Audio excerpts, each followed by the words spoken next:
Buenas tardes a todos. Buenas tardes, Juan Manuel. Muchas gracias por estar aquí hoy. Buenas tardes.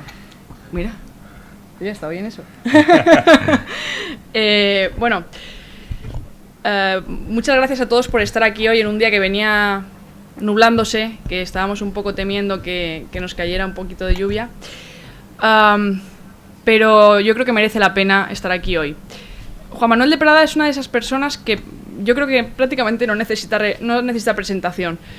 Voy a hacer un breve inciso, ¿vale? De algunas cositas por hacer un poquito de memoria, pero nada, un minuto. Simplemente, Juan Manuel de Prada, como todos sabéis, es escritor, es articulista, crítico. Tan solo recordar que en 1995 aparece con su primer libro editado, que estabas comentando antes, primero fue como primero fue un fanzine, luego ya se convirtió en libro, en efecto. Que fue Coños.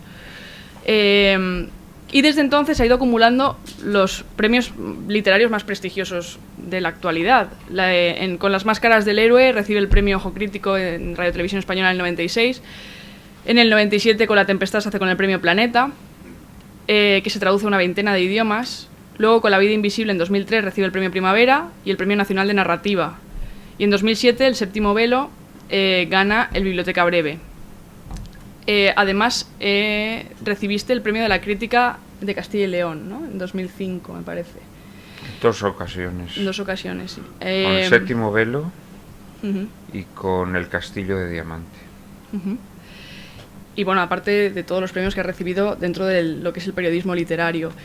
Yo quería partir precisamente del periodismo literario para hacerte la primera pregunta. ¿Es verdad eso que dicen de que la mejor literatura se hace en la prensa? Bueno, ante todo, muy buenas tardes, muchas gracias, moltes gràcies por haber venido hoy, en un día ya casi navideño, que ya cuesta más, ¿verdad? Porque está uno ya desazonado, pensando en los regalos, en las cenas, en lo que se avecina, y se lo agradezco especialmente. Muchas gracias a ti, Marina, por contar conmigo, y muchas gracias a Casa Mediterráneo por acogernos. Pues mira, yo creo que esa frase sí hubo un momento que tuvo sentido. Es decir, yo creo que en efecto en España se hizo muy buena literatura en los periódicos. No siempre, pero yo me atrevería a decir, hombre, siempre hubo grandes personalidades antes, ¿no? Pero yo te diría que desde la generación del 98, es decir, desde finales del siglo XIX, principios del XX, hasta los años 60 los periódicos en España estaban muy bien hechos y había grandes escritores escribiendo grandes artículos. Hoy en día, por desgracia, los periódicos en España se han contaminado de la baratura o de la baratería, de las televisiones, de las tertulietas, de la morralla, y realmente pues cada vez es más difícil colar un poco de literatura en los periódicos, porque hoy en día los periódicos solamente quieren publicar cosas de ardiente y candente actualidad, ¿no? Entonces yo creo que la prensa en España se ha echado a perder, ¿no? Pero sí, por ejemplo, durante el franquismo, esto antes la gente que conocía la prensa del franquismo y la prensa de la democracia, pues lo decía abiertamente, ¿no? Que durante el franquismo los periódicos estaban mucho mejor escritos. Es verdad que, claro, como podías hablar de menos cosas, pues también podías dedicarte más a la amena literatura, ¿no? Pero no es solo esto, es una concepción también del periodismo. O sea, yo creo que el periodismo, toda su aceleración, que es la aceleración de la vida que llevamos también, ¿no? Pues creo que ha perjudicado ya no solo a la literatura, sino al pensamiento. Es decir, hoy en día es muy difícil tropezarte con un artículo en un periódico que te haga pensar. Creo que ha perjudicado también ya no solo la prisa, sino la precariedad en la que se desenvuelve el periodismo, pues ha perjudicado pues aquellos grandes reportajes, aquellas grandes crónicas. Como un género que prácticamente ha desaparecido de la prensa es la crónica parlamentaria. Entonces yo creo que el periodismo ahora busca más el impacto inmediato, busca más el sobresalto, la exclusiva a veces pachanguera, o sea, la falsa exclusiva, el bulo, o como dicen ahora los analfabetos, las fake news, pero pedazo de imbéciles. Y siempre se dijo bulos toda la vida en España, porque ahora decís fake news, bulos, bulos. O en términos periodísticos, intoxicaciones. Siempre se habló de intoxicación, esto es una intoxicación. Bueno, pues ahora todo el mundo fake news. Quiero decir con esto que el periodismo se ha mutado, se ha contaminado de otros medios de expresión, ha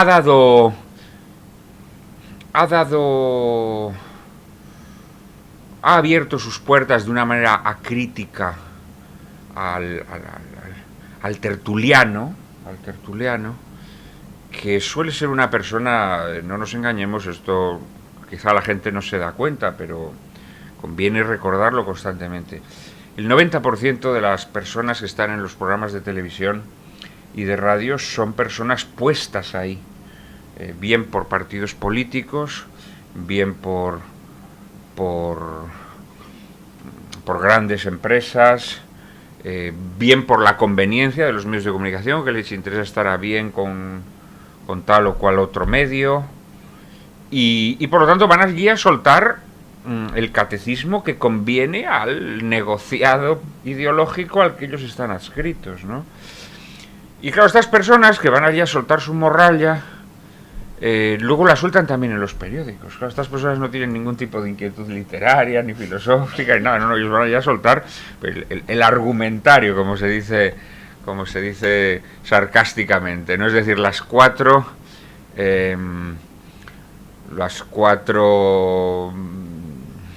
consignas que interesan a la causa que ellos defienden, ¿no? Y yo creo que esto ha destruido efectivamente mucho la prensa, ¿no? Si nosotros cogemos ahora mismo, entramos en la hemeroteca de ABC o en la hemeroteca de La Vanguardia, que están en internet, que están accesibles, y nos ponemos a leer la gente que escribía en aquellos periódicos y las cosas que escribían, nos vamos a quedar pasmados, ¿no? Y a mí esto me produce pena, yo, por ejemplo, en ABC escribió durante muchísimos años, pues desde después de la Guerra Civil hasta bien avanzados los años 70, un escritor que a mí me parece un escritor finísimo, extraordinario, un gran escritor de periódicos, que era José María Pemán. Hoy en día es un escritor absolutamente silenciado, ¿no? Y por razones ideológicas, cuando él la verdad es que era un hombre moderado, más allá de las calenturas de los años de la Guerra Civil, pues luego era un hombre muy moderado, ¿no? Y la verdad es que sus artículos son de una finura, de una penetración, además mezcla eso, la alta literatura, con un pensamiento original, fresco, y eso hoy en día ya es impensable en un periódico, ¿no? Esto es impensable. Lo mismo podríamos decir de otros grandes escritores que desgraciadamente no. Incluso los que todavía son escritores, o sea, aunque cada vez tienen menos cabida en la prensa, estamos asimilando esta mutación del periodismo, ¿no? Entre otras razones porque sabemos que si cogemos hoy y hacemos un artículo literario o un artículo desvinculado de la rabiosa actualidad, pues bueno, nos lo pasan, pero al segundo pues nos van a decir, hombre, pero ¿por qué no escribes de la investidura, ¿no? Y ya si en el tercero vuelves a hacer lo mismo, es que prescindan de ti, ¿no? Y creo que se equivocan porque yo creo que la gente que todavía se asoma a un periódico, que ya cada vez es menos, pues está buscando otras cosas, me parece a mí, ¿no? Quiere volver a leer esas crónicas, quiere volver a leer esos reportajes que desgraciadamente han sido desterrados. Entonces no, hoy en día, desgraciadamente, pues en la prensa y cada vez en mayor medida lo que se publica no es la mejor literatura, ni siquiera es literatura, sino que forma parte pues de esa incesante flujo de tópicos que genera la rabiosa actualidad, ¿no? No sé cuántos de vosotros habéis leído Lucía en la noche, que es el último libro de Juan Manuel. Lo tenemos aquí, así discretamente, ¿vale? Publicidad. No sé, vamos a evitar hacer el spoiler, como decía María antes en la entrevista que le estaba haciendo a Juan Manuel. Pero sí que vamos a tocar algunas pinceladas porque es una novela que a mí me llama poderosamente la atención, como desde una estructura aparentemente intimista, que es el inicio de la novela, va cogiendo, va abarcando temas que llegan a lo que encontramos en la prensa a nivel universal hoy en día, a nivel mundial. Es decir, todo el tema de guerras, de espionaje. Entonces, la novela, la trama esencialmente es un periodista, del que ahora también un escritor, del que ahora también hablaremos, porque bueno, es el alter ego esquizoide este que tienes tú, que tiene el mismo nombre pero diferentes personalidades según la novela. Uh-huh. Se enamora de una mujer que resulta no haberle contado la realidad sobre ella. Entonces Alejandro trata de desvelar ese misterio, que lo lleva de un misterio a otro misterio.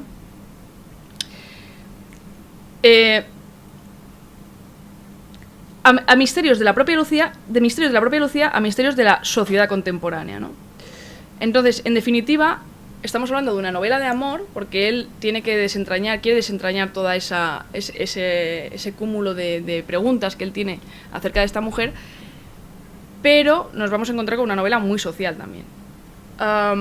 Cuando descubre que Lucía le ha mentido y él siente traicionado ese amor, ¿no?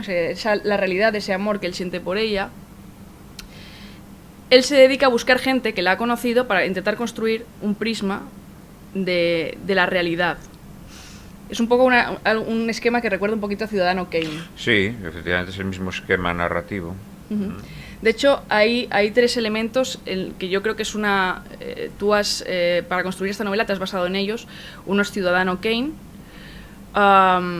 otro es el mito de Orfeo y Eurídice, uh-huh, y otro es Vértigo.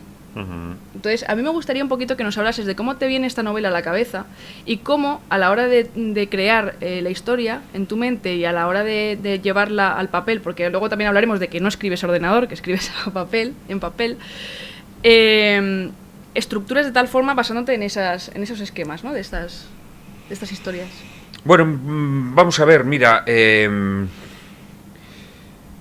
la idea originaria, embrionaria, remota porque no es el motor de lo que me lleva a escribir esta novela, es mi admiración efectivamente por Vértigo. Vértigo es la película probablemente que yo más admiro, yo creo que me la sé de memoria y ahora puedo cerrar los ojos y verla. O sea, pues no los voy a cerrar porque como son 2 horas, pues claro, y ya nos vamos, yo me quedo aquí viendo la película, ¿no? Pero me la sé de memoria, la habré visto, pues no exagero si digo que la he visto 50 veces, ¿no? Y es una película que me fascina, o sea, para mí es la belleza hecha cine, ¿no? Entonces es una belleza incesante para mí, ¿no? Cada plano, cada diálogo.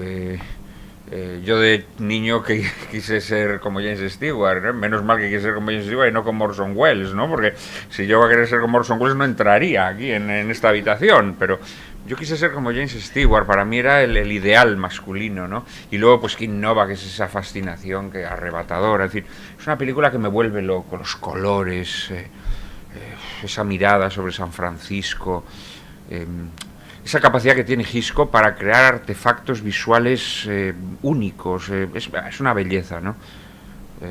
Es casi una película muda, hay fragmentos de la película que se tiran más de 10 minutos sin decir una palabra, ¿no? Cuando James Stewart va siguiendo a Kim Nova por las calles de San Francisco, bueno, es fascinante. Entonces a mí esa película siempre dije, ¿cómo me gustaría escribir algo que tuviese el aroma, el perfume de esta película, ¿no? No contar la misma historia, naturalmente.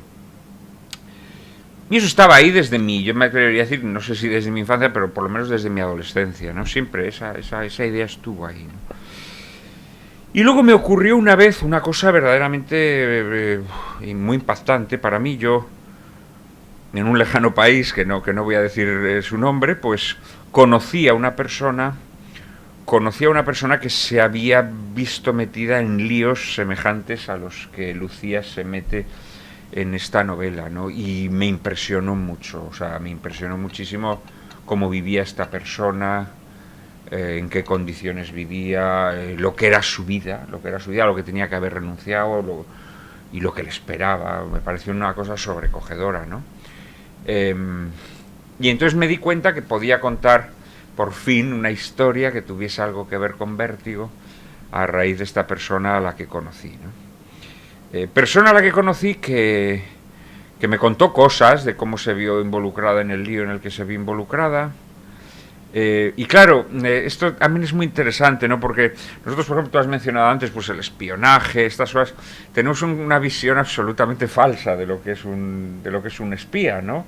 Es verdad que hay espías profesionales, pero hay espías circunstanciales, es decir, hay personas a las que en un determinado momento, sobre todo en momentos difíciles, en países complicados, en circunstancias difíciles, se les pide que hagan una pequeña aportación, y esa pequeña aportación no tiene nada que ver con el espía de andar escondido, no, tiene que ver con algo mínimo, o sea, a lo mejor tiene que ver con darle una tecla a un ordenador en un determinado momento, ¿no? Tiene que ver con cosas mínimas, pero cosas mínimas que pueden destruir tu vida, ¿no? Para siempre, ¿no?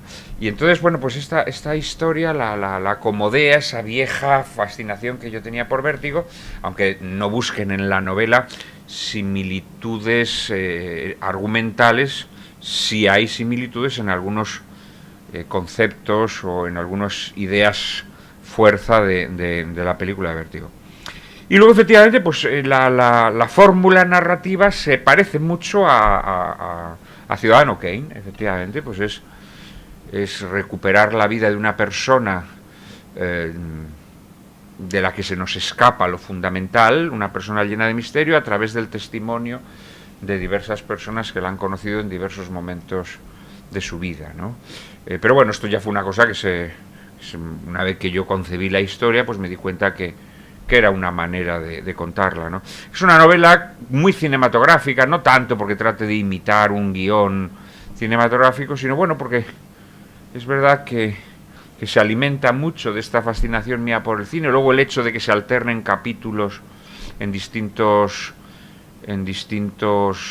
tiempos, ¿no? Hay dos narraciones que se van combinando, la narración principal que transcurre en el presente, que es esta búsqueda o esta pesquisa que inicia el protagonista en pos de Lucía, y luego hay unos capítulos que se alternan a modo de flashbacks cinematográficos en donde se nos va a contar lo que ha sido la vida del protagonista al lado de Lucía, en donde se nos van a ir revelando aspectos de Lucía que parecían incomprensibles, pero que alternados con esa pesquisa nos van a ir iluminando facetas ocultas de su personalidad, ¿no? Y así fue como nació la historia. Yo digo que esta es una historia, no es autobiográfica, más allá de que el protagonista, ese Alejandro Ballesteros, que es como una especie de alter ego caprichoso mío, como tú muy bien has dicho, y que tiene algún rasgo mío, pero que fundamentalmente no los tiene. Fundamentalmente tiene otros muchos que nada tienen que ver conmigo. Pero sí que es verdad que es una novela que, a diferencia de la mayor parte de las novelas que uno escribe, que fundamentalmente se alimentan de la imaginación, esta tiene una base real, digámoslo así, aunque naturalmente las vicisitudes de la trama son en el 90% inventadas, pero parte de un hecho real que yo conocí que me sobrecogió. Hay un dato, ¿no? El que acabas de comentar, que es el de, bueno, que claro, Alejandro Ballesteros es escritor en este caso. ¿Por qué? Te escuchaba en una entrevista decir que para ti, al haberlo hecho escritor, te daba verosimilitud a la hora de que el narrador contase o diera información que una persona sin formación literaria o sin formación, sin cultura no hubiera podido aportar. Decías, el personaje para mí era más verosímil de esa manera, el narrador era más verosímil. No, yo no creo que dijera esto, no me refería, yo no creo haber dicho esto. No, yo lo que he dicho es que de alguna manera yo quería contar cosas, no tanto cosas que me hayan pasado, sino paisajes del alma por los que yo he discurrido, que para contarlos de verdad, para que verdaderamente lo que yo contase tuviese una... O sea, yo me sintiese cómodo contándolo, tenía que hacer que mi personaje fuera escritor, ¿no? Aunque luego el hecho de que sea escritor no tiene importancia en la historia, tiene una importancia muy pequeña. En mi anterior novela sí era muy importante. También El protagonista es Alejandro Ballesteros, 10 años antes, digamos, en Mirlo Blanco, Cisne Negro, mi anterior novela, Alejandro Ballesteros es un 20añero, aquí es un 30añero, ¿no? Y en Mirlo Blanco, Cisne Negro sí era importante que fuese escritor, porque la historia que se cuenta es una historia que tiene que ver con la vocación literaria, con sus escollos, con sus decepciones, con sus... en fin, con lo que es el surgimiento y el crecimiento de una vocación literaria. Aquí no.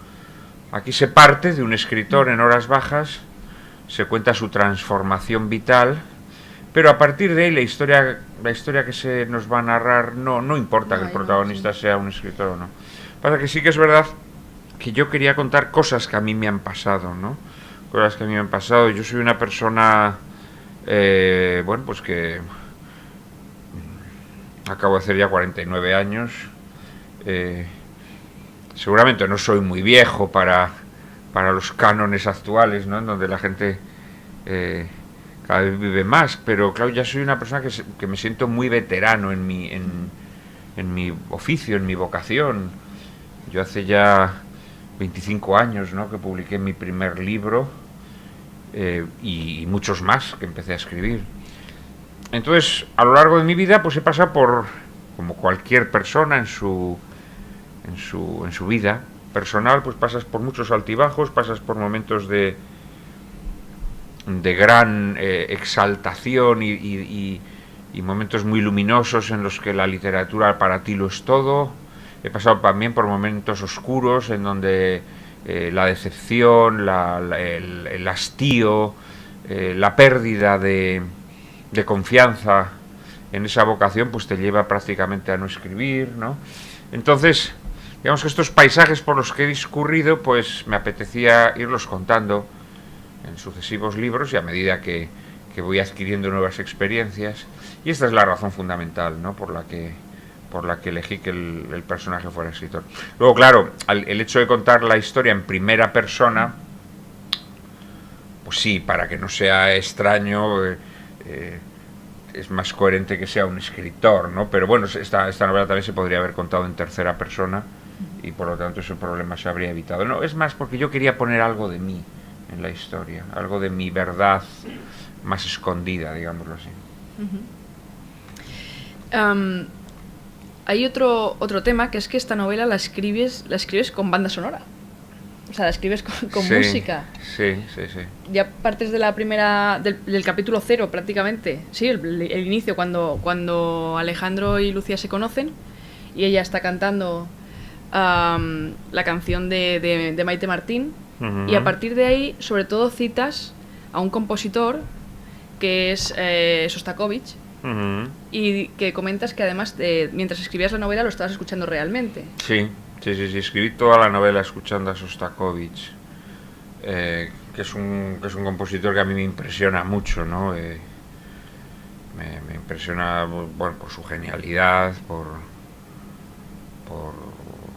probablemente a lo mejor ha sido el último grande, ¿no?, de la música sinfónica, y la verdad es que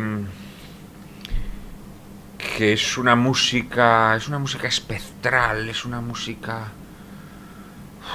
que te está hablando constantemente, te está metiendo constantemente en lugares oscuros, ¿no? Y es una música prodigiosa, ¿no? Es una música que parece que estás... Luego cuando lees además su biografía, ¿no?, sabes las vicisitudes por las que ha pasado, sabes que ha vivido muy de cerca, pues la Segunda Guerra Mundial, la guerra patriótica que dicen los rusos. Y claro, es que te metes en el corazón, ¿no?, de Leningrado, de Stalingrado, estás escuchando esa música y estás asomándote a todos los horrores del siglo XX.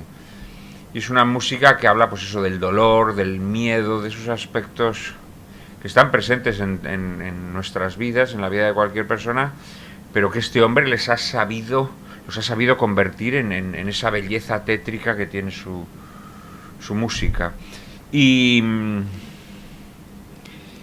bueno, también tiene sentido, ¿no?, porque en la novela también se habla de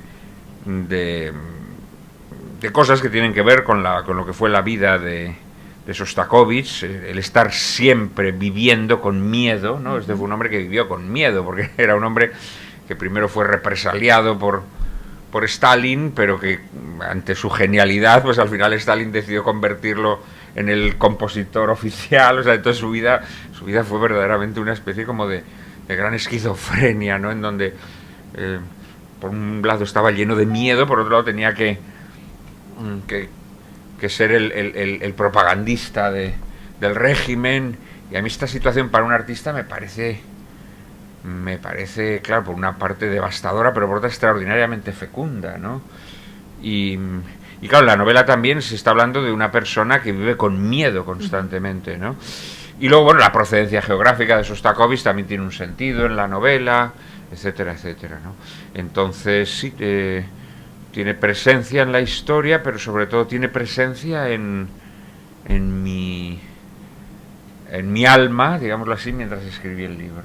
Te voy a hacer algunas preguntas relacionadas con el libro, pero también para conocer un poquito a Juan Manuel de Prada a nivel más humano. Más que... Me gusta un poco en estas entrevistas que lleguemos más allá de la solapa del libro, de la información que da la solapa del libro. Vale, Alejandro Ballesteros está evidentemente en horas bajas, pero el amor lo transforma. ¿Es el amor realmente una fuerza transformadora? Sí, yo creo que esto está fuera de toda duda, ¿no? Yo creo que todos tenemos experiencia de ello. Tenemos tanto la experiencia, me lo preguntaba antes María Gilaber en la entrevista, ¿no? Tenemos la experiencia de haberlo disfrutado y la experiencia de que nos haya sido arrebatado, ¿no? Y todos sabemos el efecto que tiene en nuestra vida. Pues hay poco que decir. O sea, yo creo que los seres humanos hemos venido aquí a este mundo para amar y ser amados, aunque nos las arreglamos para amar mucho menos de lo que debiéramos y para ser amados también menos de lo que quisiéramos, ¿no? Pero indudablemente pues todos tenemos experiencia de cómo el amor nos ha redimido, no únicamente el amor carnal o el amor acompañado de atracción física, ¿no? Sino el amor fraterno, el amor filial, el amor paternal, maternal, el amor amical, el amor de los amigos, que es tan importante en la vida y que hoy yo creo que cultivamos poco, precisamente por estas formas de vida delirantes que llevamos, tan apresuradas, tan fragmentadas, tan esquizoides. Y es que yo creo que no hay un bálsamo mayor, ¿no? El amor naturalmente pasa por muchas fases, pasa por esa fase de exaltación en la que uno desea poseer a la persona amada, no solamente en el sentido físico, sino también en el sentido espiritual, ¿no? Cuando nos fascinamos con una persona, queremos estar siempre con ella, queremos hablar con ella, pues como cuando descubrimos a un escritor que nos gusta, ¿no? Pues queremos leer todos sus libros, o un músico que nos gusta, queremos escuchar todas sus obras. Amar es conocer, ¿no? Yo siempre he dicho que uno de los problemas de nuestras sociedades, sociedades en las que el odio cada vez está más presente en nuestras vidas, y es porque son sociedades en donde no llegamos a conocer. Es decir, el conocimiento abstracto, el conocimiento superficial, el conocimiento lejano favorece el odio, porque para odiar no necesitas conocer al objeto de tu odio. O sea, tú puedes odiar a Pedro Sánchez o a Santiago Abascal, ¿no? Pues simplemente con 4 consignas que te lanzan desde la tele, ¿no? Para amar a Pedro Sánchez o para amar a Pedro Abascal, salvo que sea el amor del fanático, tienes que conocerlos, ¿no? Y hoy en nuestra vida, desgraciadamente, a diferencia de la vida en otras épocas pasadas, en donde normalmente nuestras relaciones se fundamentaban en el conocimiento directo, hoy en día a través de los medios de comunicación, la verdad es que lo que sabemos de la gente normalmente son conocimientos absolutamente vagos, abstractos, superficiales. Entonces, claro, amar es conocer, y el amor, pues primero tiene ese ímpetu posesivo, luego tiene ese remanso que cuando uno lo sabe controlar, pues es la mayor bendición que puede tener en su vida, ¿no? Los amores a lo largo del tiempo, los amores que duran toda la vida. Y luego tiene, claro, sus escollos, sus dificultades, a veces, desgraciadamente, pues sus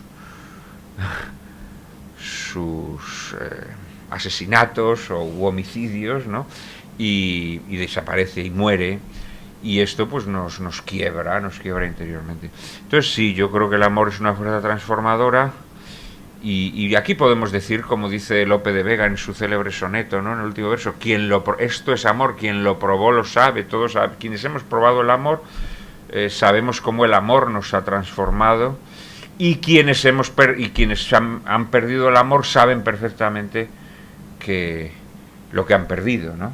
Que no es el amor, sino es también pues es una brújula en la vida, es un tener a alguien a quien poderle confiar todo. Al final esto es lo único importante en la vida, ¿no? Nos engañan y nos engañamos pensando que hay otras cosas importantes, pero todos sabemos perfectamente que esto es lo más importante, es nuestra vocación natural. Había una frase además que la que resumías muy bien, que decías el amor es expansivo y el odio es esquemático. Claro, es que es así, es decir, el amor solamente se puede alimentar de ese conocimiento, y ese conocimiento pues es inagotable, ¿no? Es decir, cuando tú te apasionas con algo, no sé, sean los sellos o el arte románico, pues naturalmente quieres alimentar esa pasión, pues teniendo más sellos o viendo más iglesias románicas, ¿no? Y esto es así. En cambio, para despachar el arte gótico que no te gusta, pues no hace falta, no necesitas ver nada. Te puedes alimentar de tópicos. No, yo es que fui una vez a la catedral de Burgos y me pareció muy fea. El arte gótico es horroroso. No necesitas alimentarlo, ¿no? Y esto es así, ¿no? Y yo creo además que en este sentido tendríamos que hacer una reflexión, por ejemplo, con el tipo de conexión que nos da con la realidad, por ejemplo, las redes sociales, Internet, que es una conexión absolutamente superficial, que es una conexión donde no llegas a conocer a las personas, y esto creo que destruye el sentido verdadero de las relaciones humanas, ¿no? O sea, esas relaciones no tienen sentido. Eso yo creo que es un error, yo creo que estamos tomando un camino equivocado, ¿no? Y bueno, pues así es, ¿no? Así es. Y en esta novela efectivamente se reflexiona sobre esto, se reflexiona sobre la necesidad cuando verdaderamente amas a alguien, la dificultad de no poder penetrar en su verdad, ¿no? De no poder penetrar en su verdad. Es verdad que penetrar en la verdad más profunda de un ser humano es casi imposible, ni nosotros mismos lo sabemos todo de nosotros, ¿no? Pero es verdad que cuando amas necesitas alimentar tu amor de conocimiento de la otra persona, ¿no? Y el protagonista de mi novela pues de repente pues ve amputada esa posibilidad de conocer, y esto lo trastorna, lo atormenta extraordinariamente. Además, en relación a lo que estás diciendo, justo, llevado a temas mucho más amplios, no a la parte intimista, ¿no? Sino a problemas sociales mucho más amplios. Había otra frase tuya que me llamaba la atención, que decías, ahora mismo, y además también podemos hilarlo con el tema de la prensa que hemos comentado antes, se domina la sociedad dando explicaciones simples de temas complejos. Sí, o explicaciones que convienen. A mí esto me resulta mucho más peligroso que esto que la tontería contemporánea llama las fake news, ¿no? Los bulos, porque los bulos al final, bueno, los bulos se alimentan de tu fanatismo, es decir, se alimentan de tu fanatismo. Tú estás deseando escuchar una cosa y entonces alguien va y te la sirve de forma burda y te la crees, ¿no? Pero las versiones oficiales y estas versiones que ofrecen soluciones sencillas a problemas complejos son más complicadas de desenmascarar, ¿no? Sobre todo porque muchas veces quienes las propalan pues no son pues ese sujeto que en las redes sociales o ese medio de escasa categoría que se dedica a lanzar bulos, sino muchas veces son los propios estados, son instituciones acreditadas o supuestamente acreditadas, son organismos internacionales, ¿no? Que tratan de configurar tu visión de la realidad de forma muy esquemática, y esto siempre tiene resultados lamentables, ¿no? Que además luego justifican cosas aberrantes. Yo siempre pongo el ejemplo del Islam, ¿no? Es decir, el Islam Lo que ahora mismo en España ocurre con el Islam no tiene nada que ver con lo que fue siempre la tradición española hacia el mundo islámico, ¿no? Basta poner el ejemplo de... Bueno, pues podemos poner el ejemplo del primer héroe de nuestra literatura, que es Mio Cid, el Cid Campeador, ¿no? Pues el Cid Campeador es un señor que tiene moros que son amigos y moros que son enemigos, ¿no? Y precisamente para combatir a los moros que son sus enemigos, se alía con los moros que son sus amigos, ¿no? Pero es que podemos poner el ejemplo de Cervantes. Cervantes fue un señor que padeció cautiverio, o sea, que conoció la crueldad del mundo islámico, ¿no? Sin embargo, cuando Cervantes escribe, por ejemplo, en la historia del cautivo sobre los moros, pues vamos a descubrir que entre esos personajes moros, pues los hay malos, los hay buenos, los hay medio pensionistas, los hay algunos que al principio son malos y luego se hacen buenos, otros... Es que claro, las cosas hay que conocerlas a fondo, ¿no? Entonces yo pienso que ahora mismo desde Occidente se están impulsando visiones esquemáticas del mundo islámico que al final a qué nos han llevado a que los pueblos occidentales hayan aceptado como naturales las burradas que se han hecho, la destrucción de naciones enteras, como Irak, como Libia, como Siria, aunque en Siria no les salió la jugada bien del todo. Claro que curiosamente eran aquellas naciones que nos podrían haber ayudado a combatir el terrorismo islamista, ¿no? Curiosamente aquellas naciones en donde los cristianos eran protegidos. Claro, esto es paradójico, ¿no? Es decir, en nombre de esa visión esquemática del Islam, al final, pues, determinadas naciones malignas o determinados intereses económicos lo que han hecho es destruir estos países que precisamente se oponían a las corrientes extremistas del Islam, y encima los occidentales nos lo hemos tragado como gilipollas, o sea, nos lo hemos tragado y nos lo hemos creído, sí, estos son muy malos, hay que matarlos, son el eje del mal, son no sé qué, ¿no? Y al final, ¿qué ocurre? Pues que las naciones islámicas, a mi juicio, bueno, no a mi juicio, sino demostradamente más peligrosas, como por ejemplo Arabia Saudita, pues son socios preferentes de Occidente, ¿no?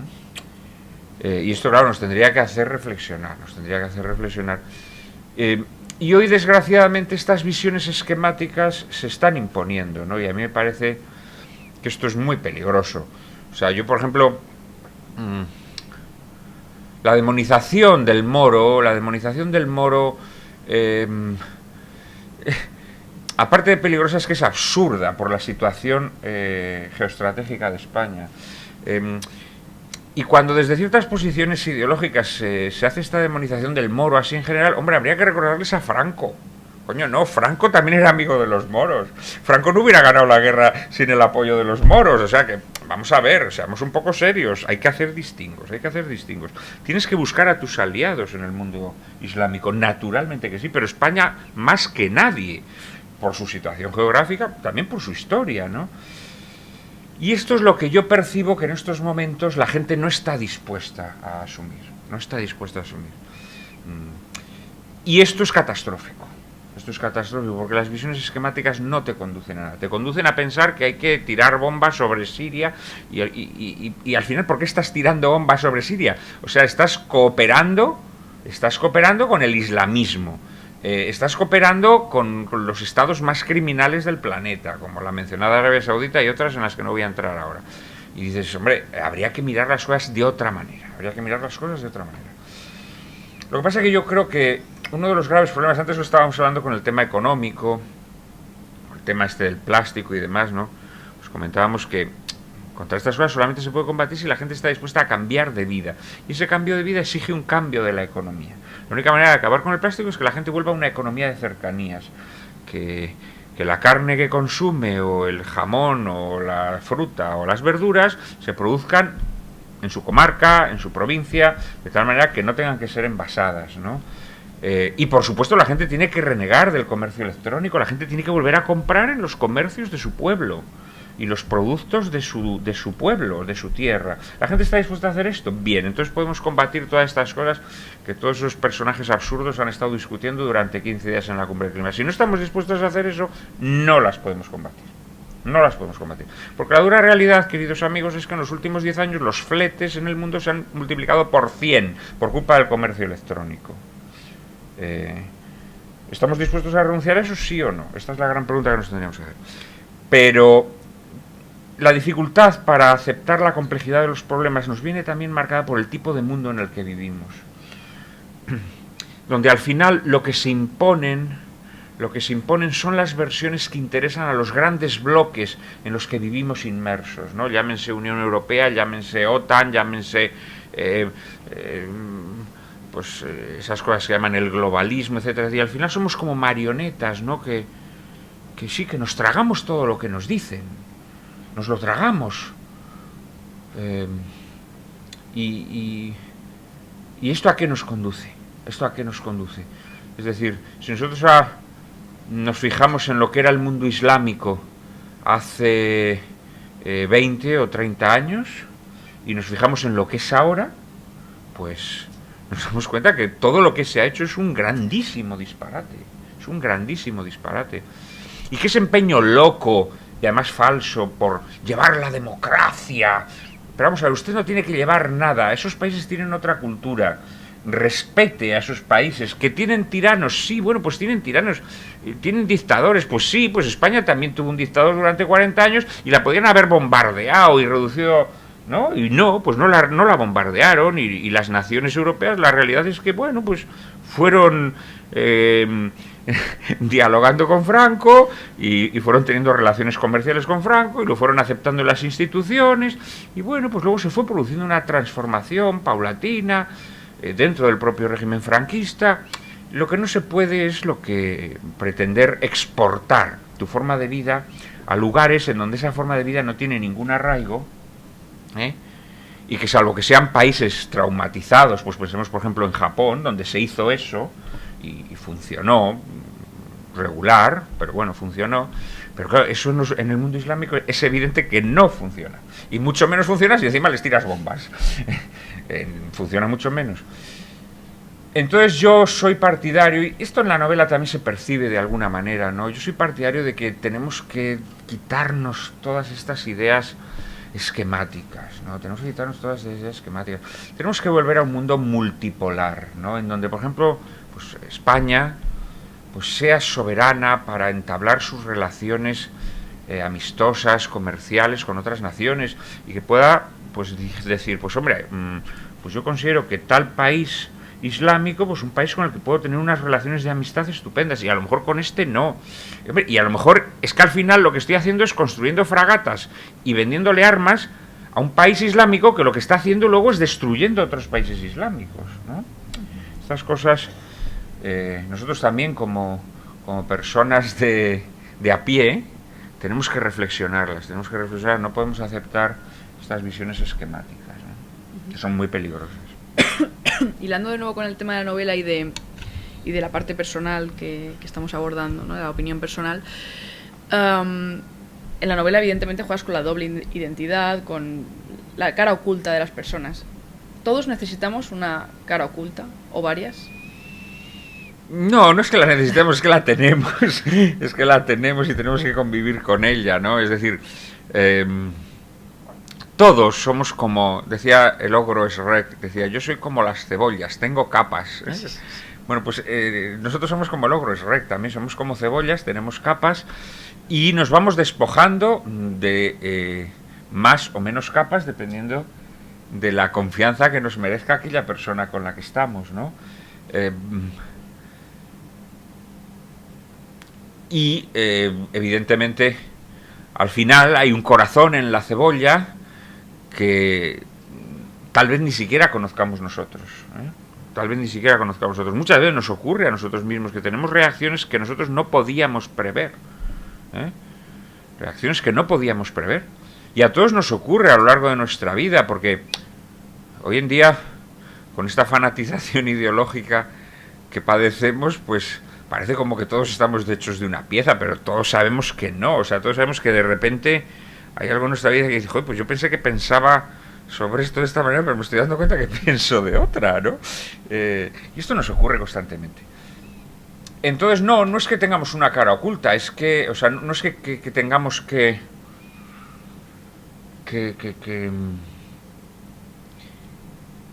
tratar de comerciar con nuestra cara oculta, sino que sabemos que la tenemos y sabemos además que no nos gusta mostrarla.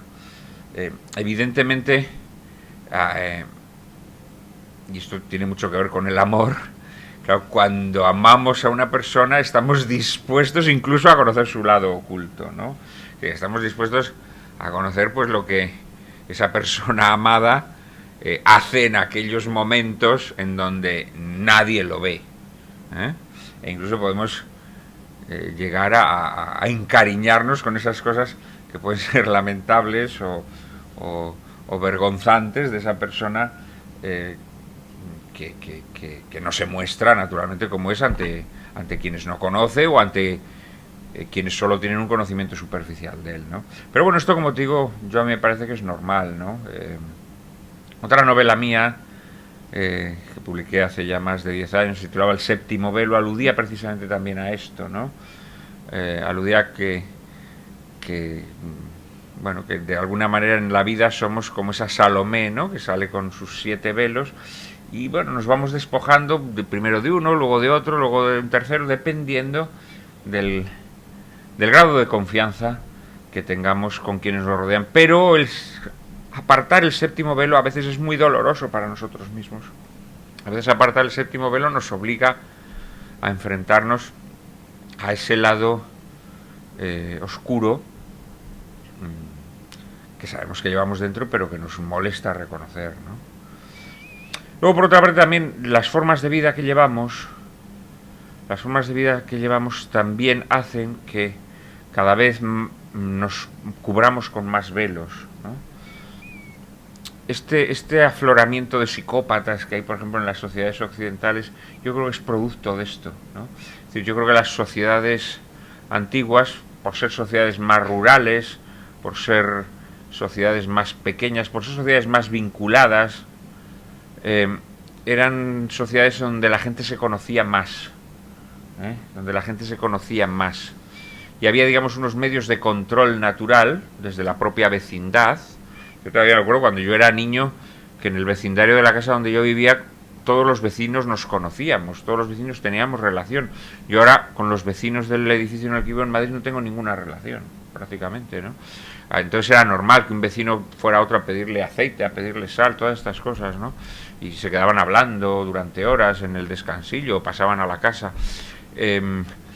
Había unos medios de control natural, ¿no? No digamos el cura, pues el cura naturalmente lo sabía todo de todos los vecinos, ¿no? O sea, había unos medios de control natural que permitían una vida más desvelada, una vida en la que al menos te habías apartado algunos velos, ¿no? Hoy en día vivimos en el anonimato, las ciudades se han vuelto monstruosas babeles, ¿no? En donde todas las personas viven encapsuladas y en donde los vínculos se han disgregado hasta hacerse casi inexistentes. Y claro, en ese clima, en ese hábitat es donde florecen los monstruos, ¿no?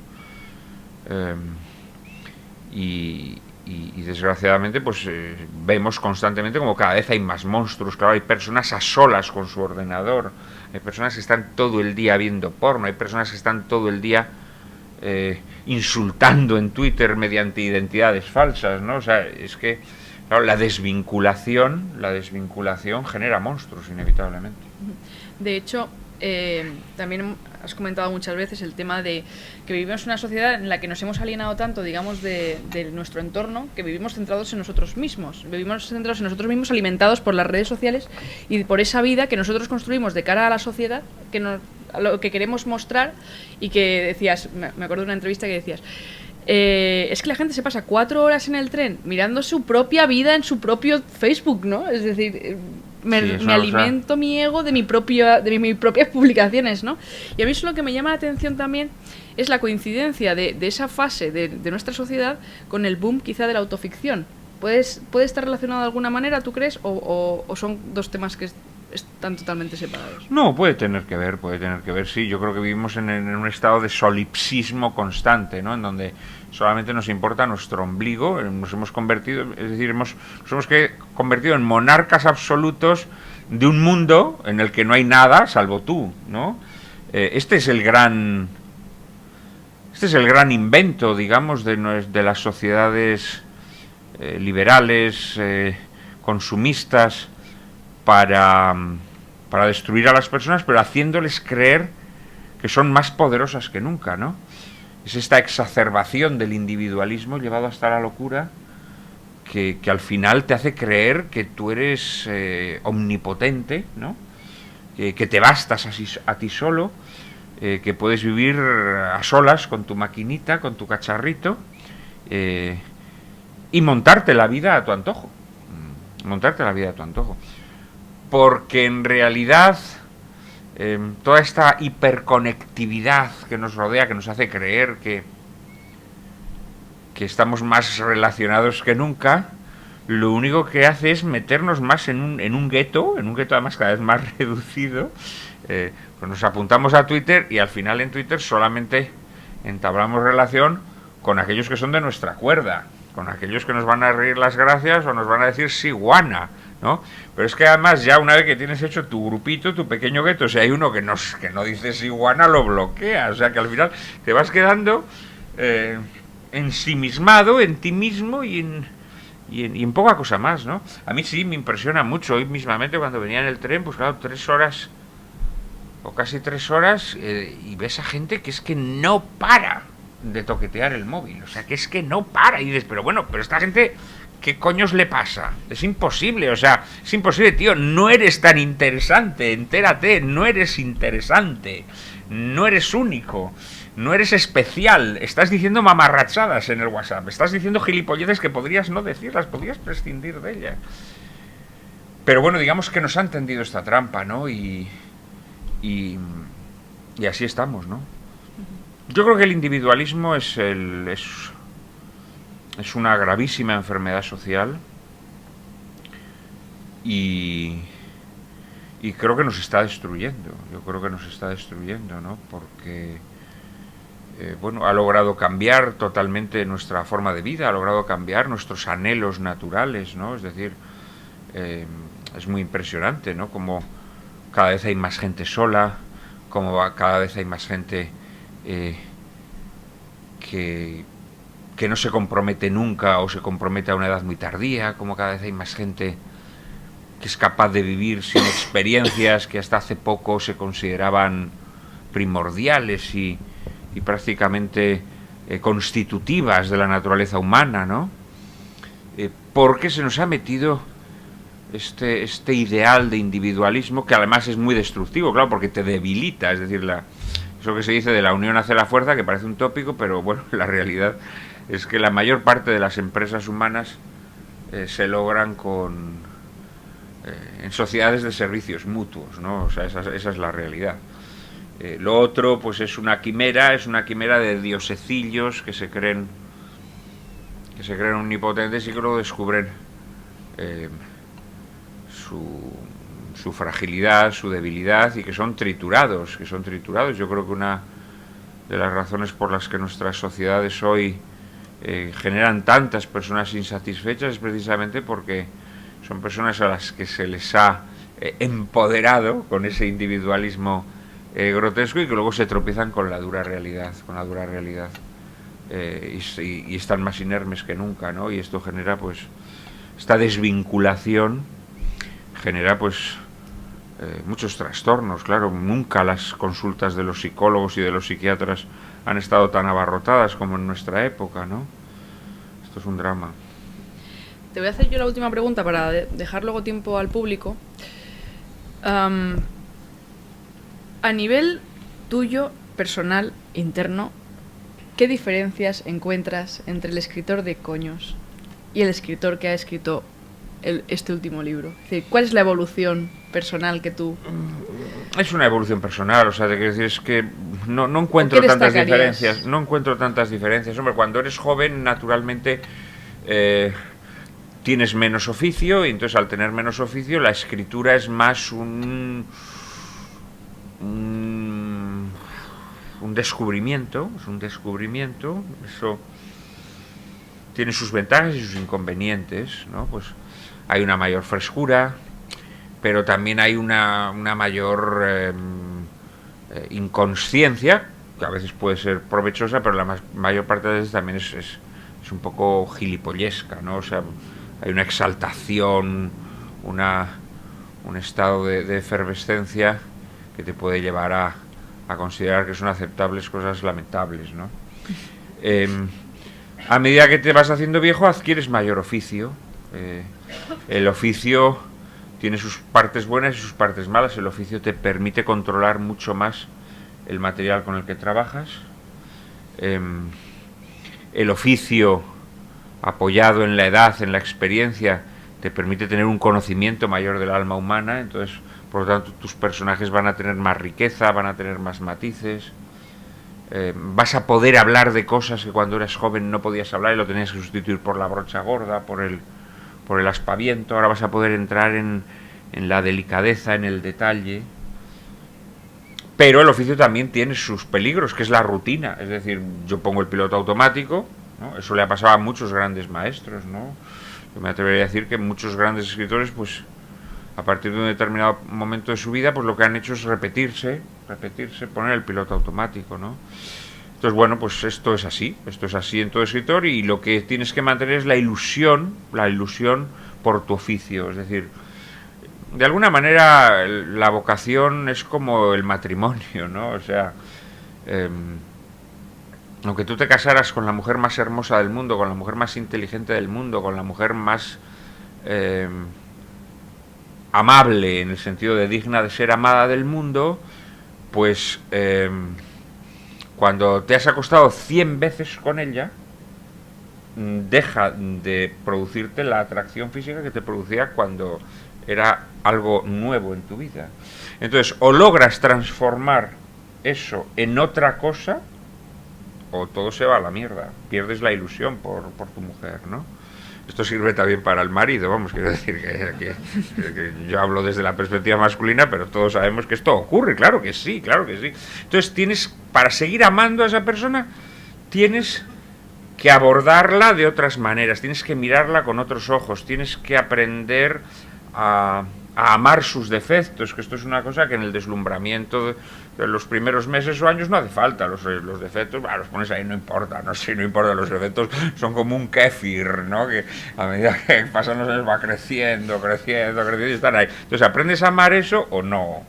Y un poco al escritor le pasa lo mismo, es decir, si el escritor no consigue mantener viva esa llama de amor hacia su vocación, pues lo que le ocurre es que la vocación primero se va a convertir en algo tedioso, y va a llegar un momento en que incluso te puede repugnar. Claro, pues como si no amas a tu mujer de otra manera, pues llega un momento en que te va a repugnar, porque claro, es celulítica, se ha puesto gorda, el pelo se le ha puesto blanco, no sé qué, pues claro, tienes que amarla de otra manera. Y este es el misterio, ¿sabes? Este es el misterio, y esta es la tensión que tienes que mantener todos los días, porque del mismo modo que para alimentar una relación humana, cada día tienes que hacer una cesión y cada día tienes que entregar algo nuevo de ti, pues para escribir ocurre lo mismo. Cada día tienes que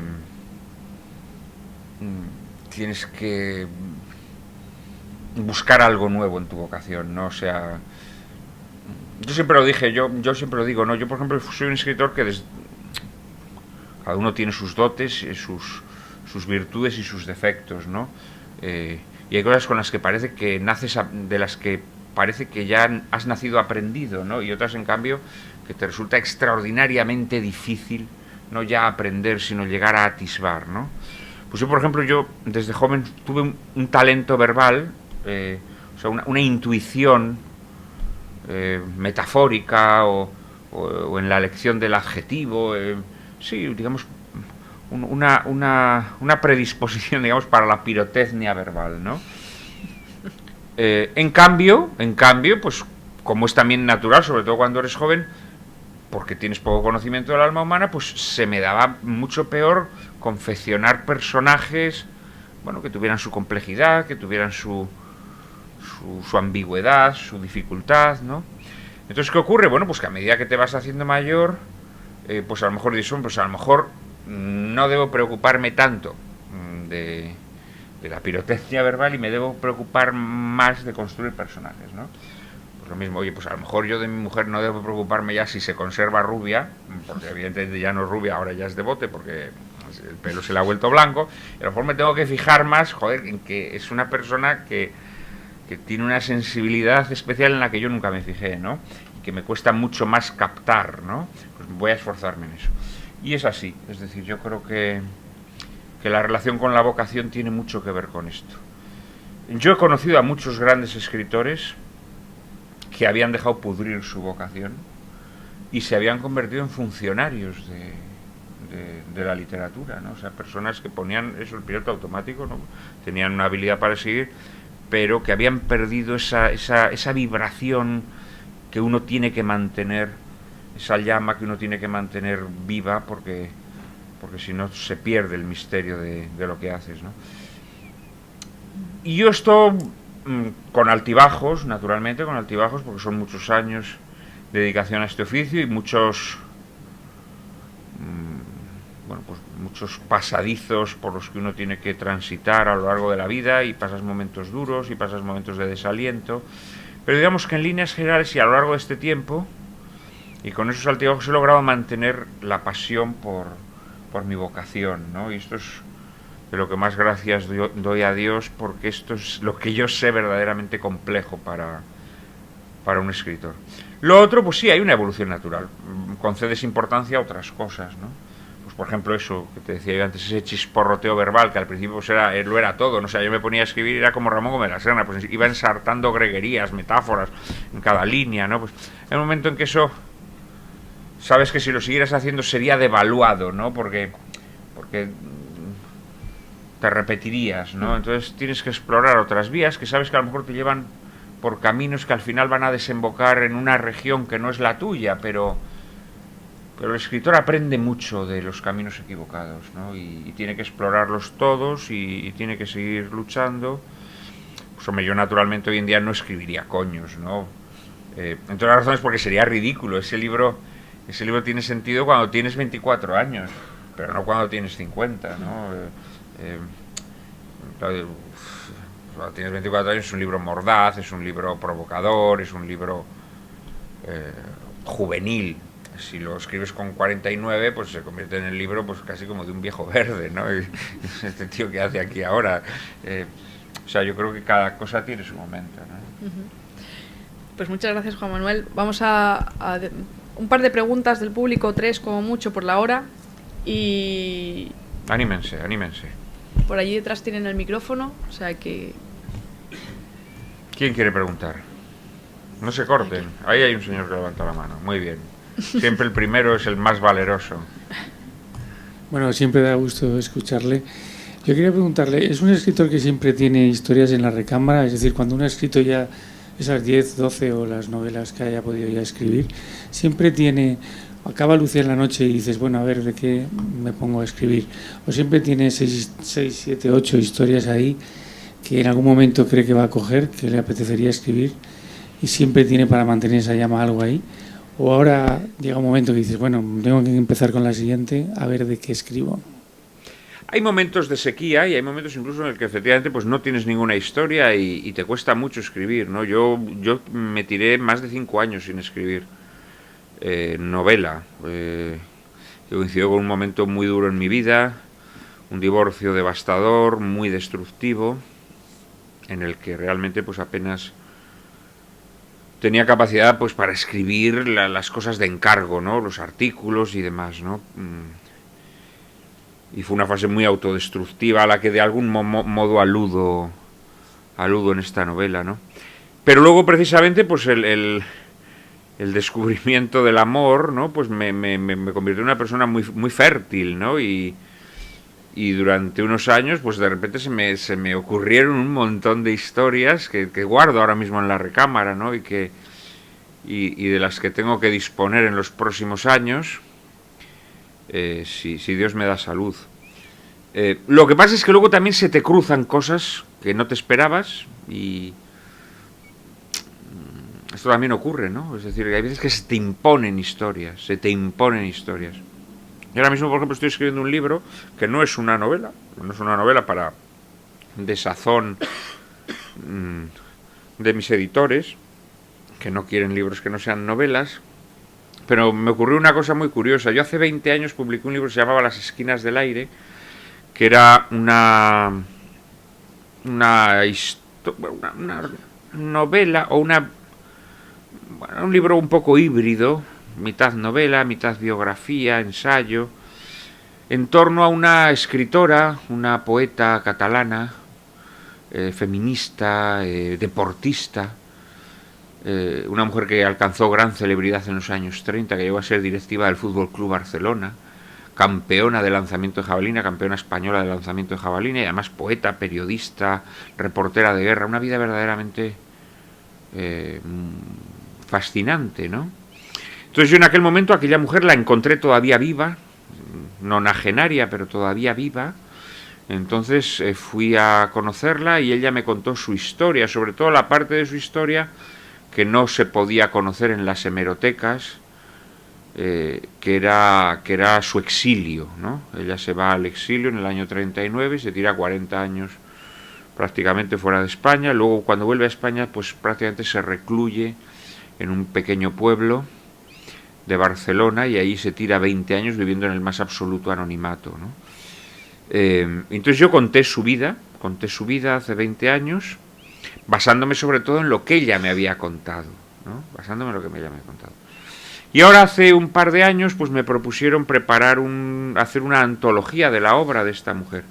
Y al hacer esta antología, que la publiqué hace unos meses en la Fundación Santander, se titula La voz sola, pues descubrí que muchas de las cosas que esta mujer me había contado no habían ocurrido exactamente como me las había contado, ¿no? Por eso esto que se dice ahora de la memoria histórica es un oxímoron.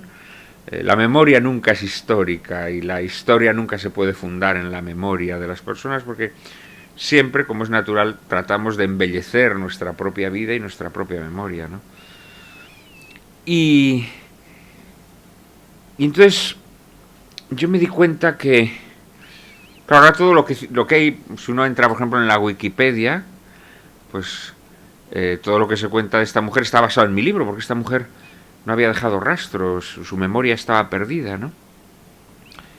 Y todo lo que se cuenta sobre ella pues está basado en aquel libro que yo publiqué hace 20 años, Las esquinas del aire. Y me di cuenta que de alguna manera era mi obligación moral tratar de conocer hasta donde pudiera, porque claro, esta mujer murió hace 20 años, hasta donde pudiera la verdad sobre esta mujer, ¿no?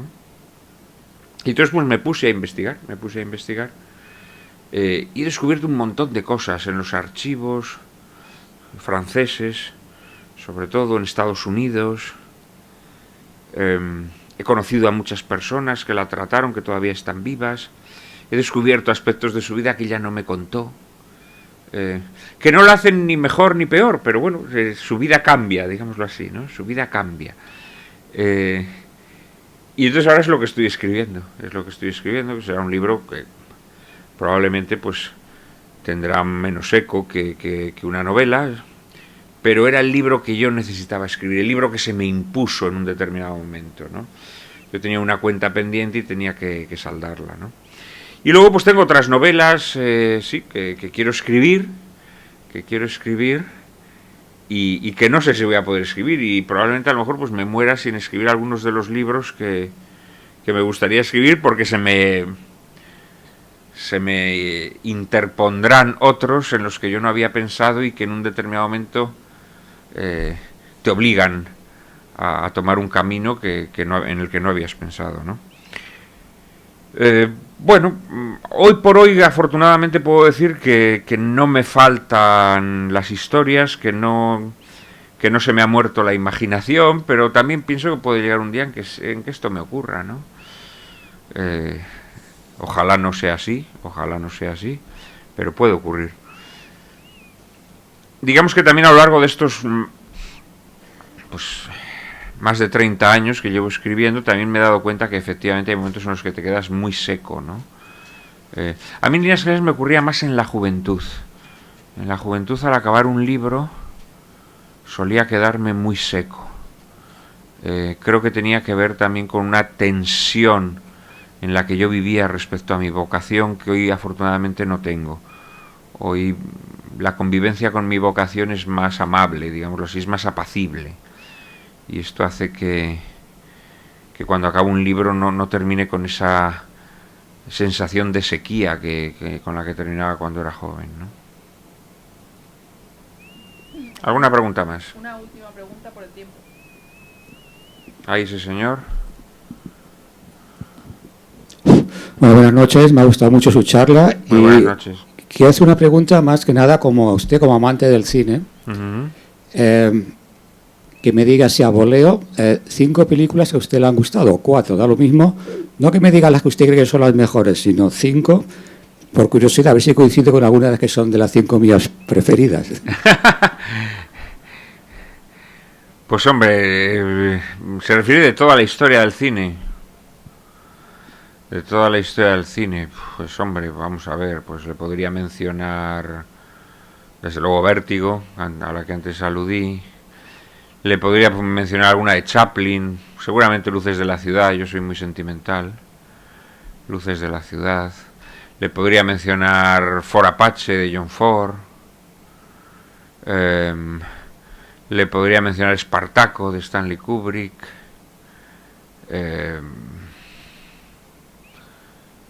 No sé si ya las he dicho todas o no. Y por mencionar alguna española, pues probablemente, aunque pueda parecer Cursi, Marcelino Panivino, que me parece una obra maestra absoluta, ¿no? Pero le podría decir otras 50 o otras 500, ¿no? Porque realmente he disfrutado mucho con muchas películas de muy distintas épocas y fíjese que le he mencionado casi todas americanas, ¿no? Pero podría haber mencionado películas francesas, italianas, que me han gustado.